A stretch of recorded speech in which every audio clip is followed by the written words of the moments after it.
Western notion that we have inculcated now about gay love as the forbidden love, and this idea of homophobia, and how, I mean, at one level, we don't want to paint an entirely idyllic, rosy picture of the past where, same-sex couples were painted and lauded. But at the same time, this is not the kind of Judeo-Christian Western homophobia that we have been taught to expect.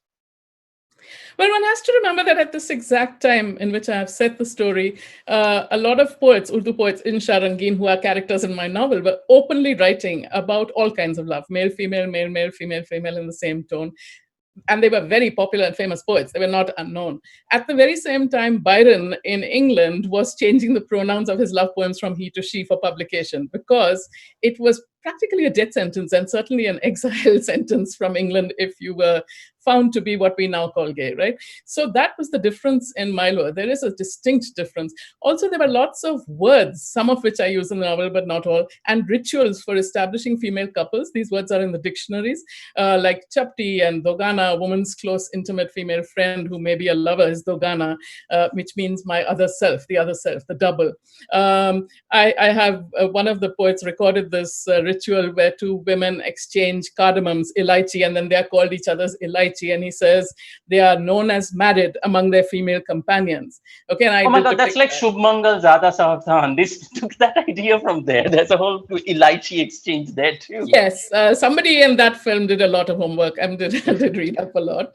So the exchange of ilaichi, the exchange of chicken bones, there were various things you could exchange to become a couple. Women did, and there were words for that, zanaki, guiya, and some of these words are still in use in the late 20th century. In the 1970s, chapti is still there in Hindi fiction. Guiya. What does chapti mean?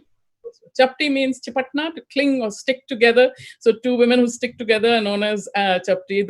Some of the poets wrote poems called Chapti Nama about this phenomenon, about two women who are in love. And Chapat Baz was a woman who is, like, Kabutar Baz is somebody interested in pigeons, Londe Baz, somebody interested in boys, Patang Baz, somebody interested in kites. Chapat Baz is a woman who is interested in chapti. So the words and the lexicon, the terminology was there at a time when in England it was literally, had been for centuries, unspeakable, the sin not to be named among Christians.